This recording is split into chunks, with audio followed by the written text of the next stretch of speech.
The book of Exodus, chapter 13, consecration of the firstborn. The Lord spoke to Moses and said, "Consecrate to me every firstborn, whatever opens the womb among the Israelites, whether of human being or beast belongs to me." Moses said to the people, "Remember the day of which you came out of Egypt, out of the house of slavery, for it was a strong hand that the Lord brought you out from there. Nothing made with leaven may be eaten. This day on which you are going out is in the month of Abib. Therefore, when the Lord your God has brought you into the land of the Canaanites, the Hittites, the Amorites, the Perizzites, the Girgashites, the Hivites, and the Jebusites, which he swore to your ancestors to give you, a land flowing with milk and honey, you will perform the following service in this month. For 7 days you will eat unleavened bread, and the seventh day will also be a festival to the Lord. Unleavened bread may be eaten during the 7 days, but nothing leavened and no leaven may be found in your possession in all your territory. And on the day you will explain to your son, 'This is because of what the Lord did for me when I came out of Egypt.' It will be like a sign on your hand and a reminder on your forehead, so that the teaching of the Lord will be on your lips with a strong hand. The Lord brought you out of Egypt. You will keep this statute at its appointed time from year to year. When the Lord your God has brought you into the land of the Canaanites, just as he swore to you and your ancestors, and gives it to you, you will dedicate to the Lord every newborn that opens the womb, and every firstborn male of your animals will belong to the Lord. Every firstborn of a donkey you will ransom with a sheep. If you do not ransom it, you will break its neck. Every human firstborn of your sons you must ransom. And when your son asks you later on, 'What does this mean?' you will tell him, 'With a strong hand the Lord brought us out of Egypt, out of a house of slavery. When Pharaoh stubbornly refused to let us go, the Lord killed every firstborn in the land of Egypt, the firstborn of human being and beast alike. That is why I sacrifice to the Lord every male that opens the womb, and why I ransom every firstborn of my sons. It will be like a sign on your hand and a band on your forehead, that with a strong hand the Lord brought us out of Egypt.' The deliverance of the Israelites from Pharaoh and victory at the sea." Toward the Red Sea. Now when Pharaoh let the people go, God did not lead them by the way of the Philistines' land, though this way was the nearest. For God said, "If the people see what they have to fight, they might change their minds and return to Egypt." Instead, God routed them towards the Red Sea by way of the wilderness road, and the Israelites went up out of the land of Egypt arrayed for battle.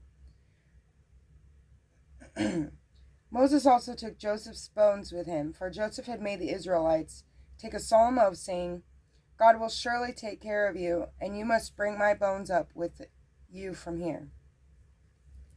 Setting out from Succoth, they camped at Etham near the edge of the wilderness. The Lord preceded them in the daytime by means of a column of cloud to show them the way, and at night by means of a column of fire to give them light.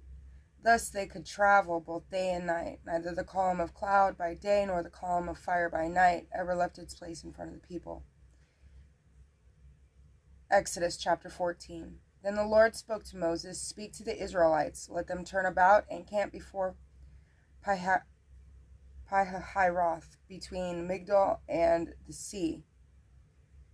Camp in front of Baal-Zephon, just opposite by the sea. Pharaoh will then say, 'The Israelites are wandering about aimlessly in the land. The wilderness is closed in on them.' I will so harden Pharaoh's heart that he will pursue them. Thus I will receive glory through Pharaoh and all his army, and the Egyptians will know that I am the Lord." This the Israelites did. When it was reported to the king of Egypt that the people had fled, Pharaoh and his servants had a change of heart about the people. "What in the world have we done?" they said. "We have released Israel from our service." So Pharaoh harnessed his chariots and took his army with him. He took his 100 select chariots and all the chariots of Egypt with officers on all of them. The Lord hardened the heart of Pharaoh, king of Egypt, so that he pursued the Israelites while they were going out in triumph. The Egyptians pursued them, all Pharaoh's horses, his chariots, his horsemen, and his army, caught up with them as they lay encamped by the sea of Pihahiroth in front of Baal-Zephon, crossing the Red Sea. Now Pharaoh was near when the Israelites looked up and saw that the Egyptians had set out after them. 'Greatly frightened, the Israelites cried out to the Lord to Moses, they said, "Were there no burial places in Egypt that you brought us to die in the wilderness? What have you done to us, bringing us out of Egypt? Did we not tell you this in Egypt? When we said, 'Leave us alone, that we may serve the Egyptians,' far belief for us to serve the Egyptians than to die in the wilderness." But Moses answered the people, "Do not fear. Stand your ground and see the victory. The Lord will win for you today. For these Egyptians whom you see today, you will never see again. The Lord will fight for you. You have only to keep still." Then the Lord said to Moses, "Why are you crying out to me? Tell the Israelites to set out, and you lift up your staff and stretch out your hand over the sea, and split it in two, that the Israelites may pass through the sea on dry land. But I will harden the hearts of the Egyptians so that they will go in after them, and I will receive glory through Pharaoh and all his army, the chariots and his horsemen.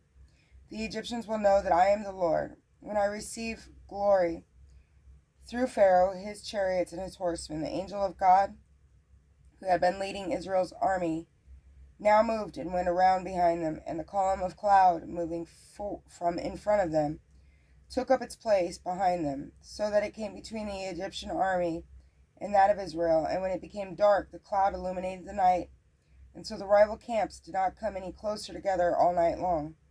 Then Moses stretched out his hand over the sea, and the Lord drove back the sea with a strong east wind all night long, and turned the sea into dry ground. The waters were split, so the Israelites entered into the midst of the sea on dry land, with the water as a wall to their right and to their left. Rout of the Egyptians. The Egyptians followed and pursued after them, all of Pharaoh's horses and chariots and horsemen, into the midst of the sea. But during the watch, just before dawn, the Lord looked down from a column of fiery cloud upon the Egyptian army and threw it into a panic. And he so clogged their chariot wheels that they could drive only with difficulty. With that the Egyptians said, "Let us flee from Israel, because the Lord's fighting for them against Egypt." Then the Lord spoke to Moses, "Stretch out your hand over the sea, that the water may flow back upon the Egyptians, upon their chariots and their horsemen." So Moses stretched out his hand over the sea, and at the daybreak the sea returned to its normal flow. The Egyptians were fleeing head on toward it, when the Lord cast the Egyptian into the midst of the sea. As the water flowed back, it covered the chariots and the horsemen of all Pharaoh's army, which had followed the Israelites into the sea.